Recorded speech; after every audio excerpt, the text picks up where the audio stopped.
ನಮಸ್ಕಾರ ಗೆಳೆಯರೇ, ನೀವು ನೋಡ್ತಾ ಇದ್ದೀರಾ Aishu Sharan life style YouTube channel. ಇವತ್ತು ನಾವು ಒನ್ ಪಾಟ್ ಬಿರಿಯಾನಿ ಮಾಡೋದು ಹೇಗೆ ಅಂತ ನೋಡೋಣ ಬನ್ನಿ. ಈ ಬಿರಿಯಾನಿ ಎಸ್ಪೆಷಲಿ ಮಕ್ಕಳಿಗೆ ತುಂಬ ಇಷ್ಟ ಆಗುತ್ತೆ. ನಾನಿದರಲ್ಲಿ ಖಾರನೂ ತುಂಬ ಕಡಿಮೆ ಸೇರಿಸ್ಕೊಂಡಿದ್ದೀನಿ. ದೊಡ್ಡವ್ರು ಮಾಡ್ಕೊಳ್ಳೋದಾಗಿದ್ದರೆ ಖಾರ ನೀವು ತುಂಬ ಇಷ್ಟಪಡೋದಾಗಿದ್ದರೆ ಸ್ವಲ್ಪ ಜಾಸ್ತಿಯಾಗಿ ಹಾಕ್ಕೊಳ್ಳಿ. ಇದನ್ನು ಮಾಡೋದಕ್ಕೆ ಫಸ್ಟಿಗೆ ಒಂದು ಗ್ಯಾಸ್ ಮೇಲೆ ಒಂದು ಅಗಲವಾಗಿರೋ ಒಂದು ಪಾತ್ರೆನ, ಬಿರಿಯಾನಿ ಪಾತ್ರೆನ ಇಟ್ಕೊಂಡು ನಾನು 2 kg ಚಿಕನ್ನು, 1 kg ರೈಸು, ಅದಕ್ಕೆ ಆಗೋಷ್ಟು ಎಣ್ಣೆನ ಹಾಕ್ಕೊಂಡಿದ್ದೀನಿ. ಅಂದರೆ ಒಂದು 150 ಗ್ರಾಮಷ್ಟು ಎಣ್ಣೆನ ಹಾಕ್ಕೊಂಡಿದ್ದೀನಿ. ಬಿರಿಯಾನಿಗೆ ಸ್ವಲ್ಪ ಎಣ್ಣೆ ಜಾಸ್ತಿ ಇದ್ರೇ ಚೆನ್ನಾಗಿರುತ್ತೆ, ಸ್ವಲ್ಪನೇ ಜಾಸ್ತಿ ಇರಬೇಕು. ಇವಾಗ ಎಣ್ಣೆ ಚೆನ್ನಾಗಿ ಕಾದ್ಮೇಲೆ ಇವಾಗ ಚಕ್ಕೆ, ಲವಂಗ, ಬಿರಿಯಾನಿ ಮಸಾಲ, ಆಮೇಲೆ ಜಾಯಿಕಾಯಿ, 1 ಸ್ಟಾರು, 2 ಏಲಕ್ಕಿ, 2 ಲವಂಗ, ಈ ರೀತಿ ಎಲ್ಲ ಸೋಂಪು, ಸ್ವಲ್ಪ ಗಸಗಸೆ, ಇದೆಲ್ಲ ಬಿರಿಯಾನಿ ಮಸಾಲ ಒಂದು ಸ್ಪೈಸಸ್. ಇದು ಪ್ಯಾಕೆಟ್ ಸಿಗುತ್ತೆ 10 ರೂಪಾಯಿದು. ಆ ಪ್ಯಾಕೆಟ್ನಲ್ಲಿ ಇರೋದನ್ನೆಲ್ಲನೇ ಹಾಕ್ಕೊಂಡಿದ್ದೀನಿ. ಅದರಲ್ಲಿ ಏನಾದರೂ ಒಂದು ವೇಳೆ ಅಜಿನೋಮೋಟೊ ಬಂದಿದ್ದರೆ ಅದನ್ನು ಮಾತ್ರ ಸ್ಕಿಪ್ ಮಾಡಿಬಿಡಿ, ಅದನ್ನು ಹಾಕಬೇಡಿ. ಸ್ಪೈಸಸ್ ಎಲ್ಲ ಹಾಕಿದ ತಕ್ಷಣವೇ ನಾವು ಹಸಿಮೆಣಸಿನ್ಕಾಯಿ ಒಂದು 5ರಿಂದ 6 ಹಸಿಮೆಣಸಿನ್ಕಾಯಿನ ನಾನು ಹಾಕ್ಕೊಳ್ತಾ ಇದ್ದೀನಿ. ಮಕ್ಕಳಿಗೆ ಬೇಕಾಗಿರೋದ್ರಿಂದ ಖಾರ ಕಡಿಮೆ ಹಾಕಿದ್ದೀನಿ. ನೀವು ದೊಡ್ಡವರಾಗಿದ್ದರೆ ಒಂದು 10 ಹಸಿಮೆಣಸಿನ್ಕಾಯಿ ಕೂಡ ಹಾಕ್ಕೊಳ್ಬೋದು. ಹಸಿಮೆಣಸಿನ್ಕಾಯಿ ಹಾಕಿದ ತಕ್ಷಣವೇ ಒಂದು ಅರ್ಧ kg ನೀರುಳ್ಳಿನ ನಾನು ಉದ್ದಾಗಿ ಕಟ್ ಮಾಡಿಕೊಂಡು ಆ್ಯಡ್ ಮಾಡ್ಕೊಂಡು ಚೆನ್ನಾಗಿ ಫ್ರೈ ಮಾಡ್ಕೊಳ್ತಾ ಇದ್ದೀನಿ.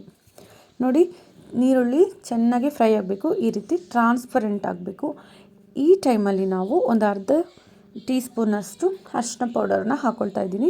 ಅರಿಶಿನ ಪೌಡರ್ ಹಾಕ್ಕೊಂಡು 2 ನಿಮಿಷ ಚೆನ್ನಾಗಿ ನೀರುಳ್ಳಿನ ಬಾಡಿಸ್ಕೊಳ್ಬೇಕು. ಅರಿಶಿನ ಪೌಡರ್ ಬಾಡಿಸ್ಕೊಂಡಾದಮೇಲೆ ಜಿಂಜರ್ ಗಾರ್ಲಿಕ್ ಪೇಸ್ಟನ್ನ ನಾನು ಆ್ಯಡ್ ಮಾಡ್ಕೊಳ್ತಾ ಇದ್ದೀನಿ.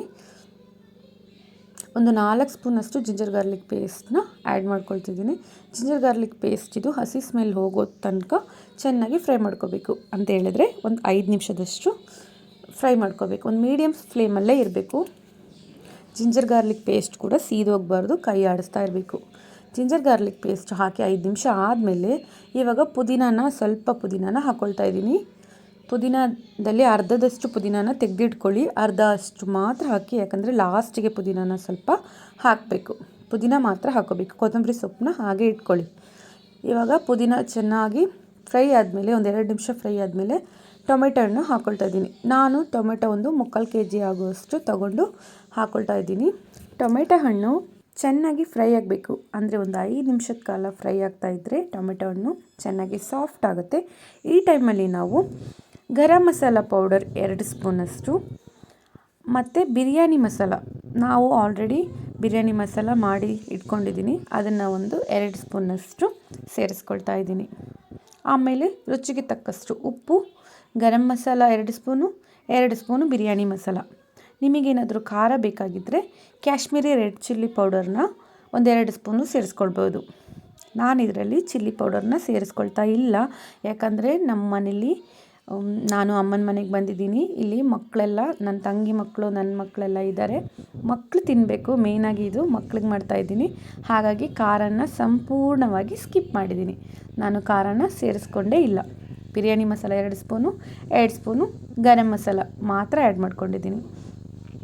ಇದನ್ನೆಲ್ಲ ಆ್ಯಡ್ ಮಾಡಿಕೊಂಡು ಚೆನ್ನಾಗಿ ಮಿಕ್ಸ್ ಮಾಡ್ಕೋಬೇಕು. ಮಿಕ್ಸ್ ಮಾಡಿಕೊಂಡು ಒಂದು ಮುಚ್ಚಳದಿಂದ ಮುಚ್ಕೊಳ್ಬೇಕು. ನೋಡಿ, ಮುಚ್ಚಿ ಒಂದು 5 ನಿಮಿಷ ಮೀಡಿಯಮ್ ಫ್ಲೇಮಲ್ಲಿ ನಾನು ಚೆನ್ನಾಗಿ ಬೇಯಿಸಿ ಇಟ್ಕೊಂಡೆ. ನೋಡಿ, ಇವಾಗ ಚಿಕನ್ನಲ್ಲಿರುವ ಹಸಿ ಸ್ಮೆಲ್ಲೆಲ್ಲ ಹೋಗೋ ತನಕ, ಚಿಕನ್ನಲ್ಲಿ ಮಸಾಲೆಗಳೆಲ್ಲ ಅಂಟೋ ತನಕ ನಾವು ಚೆನ್ನಾಗಿ ಸಿಮ್ಮಲ್ಲೇ ಇಟ್ಕೊಂಡು ಫ್ರೈ ಮಾಡ್ಕೋಬೇಕು. ಇದಾದಮೇಲೆ ಅಕ್ಕಿನ ನಾನು ವಾಶ್ ಮಾಡಿ ಇವಾಗ ಸೇರಿಸ್ಕೊಳ್ತಾ ಇದ್ದೀನಿ. ಅಕ್ಕಿ 4 ಗ್ಲಾಸ್ ಅಕ್ಕಿನ ಹಾಕ್ಕೊಂಡಿದ್ದೀನಿ, ಅದಕ್ಕೆ 8 ಗ್ಲಾಸಷ್ಟು ನೀರನ್ನ ಸೇರಿಸ್ಕೊಳ್ತಾ ಇದ್ದೀನಿ. ಈ ಟೈಮಲ್ಲಿ ನಾವು ಉಪ್ಪು ಕೂಡ ಕಡಿಮೆ ಆಗಿದ್ದರೆ ಸೇರಿಸ್ಕೊಳ್ಬೋದು. ಇವಾಗ ಮುಚ್ಚಿಡಬೇಕು. ಒಂದು 10 ನಿಮಿಷದ ಕಾಲ ಹೈ ಫ್ಲೇಮಲ್ಲೇ ಇಟ್ಕೊಂಡು ನಾನು ಮುಚ್ಚಿಟ್ಟಿದ್ದೀನಿ. ನೋಡಿ, ಇವಾಗ ಚೆನ್ನಾಗಿ ಅಕ್ಕಿ ಬೆಂದಿದೆ. ಈ ಟೈಮಲ್ಲಿ ನಾವು ಗ್ಯಾಸ್ ಇದು ಸ್ಟವ್ ಇದೆಯಲ್ವ, ಅದನ್ನು ನಾವು ಸಿಮ್ಮಲ್ಲಿ ಇಟ್ಕೋಬೇಕು. ಸಿಮ್ಮಲ್ಲಿ ಇಟ್ಕೊಂಡು ಇವಾಗ ಮೇಲ್ಗಡೆ ಕೊತ್ತಂಬರಿ ಸೊಪ್ಪು, ಪುದೀನ ಸೊಪ್ಪು ಹಾಕಿಬಿಟ್ಟು, ಬೇಕಾಗಿದ್ದರೆ ನಿಮಗೆ ಅದ್ರ ಮೇಲ್ಗಡೆ ಗೋಡಂಬಿ ದ್ರಾಕ್ಷಿ ಕೂಡ ಹಾಕ್ಕೊಳ್ಬೋದು, ಮಕ್ಕಳಿಗೆ ಇಷ್ಟ ಆಗುತ್ತೆ. ಅದನ್ನು ಹಾಕಿಬಿಟ್ಟು ಇವಾಗ ತುಪ್ಪನೂ ಹಾಕ್ಕೊಳ್ಬೋದು, ಇದ್ದರೆ ತುಪ್ಪನೂ ಹಾಕ್ಕೊಬೋದು. ನಾನು ಹಾಕ್ಕೊಳ್ಳಿಲ್ಲ. ಹಾಕ್ಕೊಂಡು ಮುಚ್ಚಿಡಬೇಕು. ಮುಚ್ಚಿಟ್ಟು ಒಂದು 10 ನಿಮಿಷ ಆದಮೇಲೆ ನೋಡಿದ್ರೆ ಈ ರೀತಿ ಬಿರಿಯಾನಿ ಸಂಪೂರ್ಣವಾಗಿ ರೆಡಿಯಾಗಿರುತ್ತೆ. ನೋಡಿ, ಬಿರಿಯಾನಿ ತುಂಬ ಚೆನ್ನಾಗಾಗಿದೆ. ಸ್ವಲ್ಪ ತಳ ಹಿಡಿಯುತ್ತೆ ಬಿರಿಯಾನಿ ಅಂದರೆ ತುಂಬ ಹಿಡಿಬಾರ್ದು, ಸ್ವಲ್ಪ ತಳ ಹಿಡಿಯುತ್ತೆ. ಆವಾಗ ಬಿರಿಯಾನಿ ಪರ್ಫೆಕ್ಟಾಗಿ ಆಗಿದೆ ಅಂತ. ನೋಡಿ, ಬಿರಿಯಾನಿ ತುಂಬ ಚೆನ್ನಾಗಾಗಿದೆ, ಚೆನ್ನಾಗಿ ಸಾಫ್ಟ್ ಆಗಿದೆ. ಮಕ್ಕಳಿಗೆ ಖಾರ ಇಲ್ಲದೆ ಇರೋದ್ರಿಂದ ಮಕ್ಕಳು ತುಂಬ ಇಷ್ಟಪಟ್ಟು ತಿಂದರು. ಈ ಬಿರಿಯಾನಿ ಮಾಡೋದು ತುಂಬ ಈಸಿ ಫ್ರೆಂಡ್ಸ್. ಅಡುಗೆ ಮಾಡೋದಕ್ಕೆ ಬರದೇ ಇದ್ದವರು ಕೂಡ ಈ ಬಿರಿಯಾನಿನ ಆರಾಮಾಗಿ ಮಾಡ್ಬೋದು. ಈ ರೆಸಿಪಿ ನಿಮಗೆ ಇಷ್ಟ ಆಗಿದೆ ಅಂತ ಅಂದ್ಕೊಳ್ತೀನಿ. ಈ ವಿಡಿಯೋ ನಿಮಗೆ ಇಷ್ಟ ಆಗಿದ್ರೆ ಪ್ಲೀಸ್ ಸಬ್ಸ್ಕ್ರೈಬ್ ಮಾಡಿ, ಸಪೋರ್ಟ್ ಮಾಡಿ. ಇದೇ ಥರ ಯೂಸ್ಫುಲ್ ಆಗಿರೋ ಇನ್ನೊಂದು ವಿಡಿಯೋದಲ್ಲಿ ನಾನು ನಿಮ್ಮನ್ನು ಭೇಟಿ ಆಗ್ತೀನಿ. See you, tata, bye.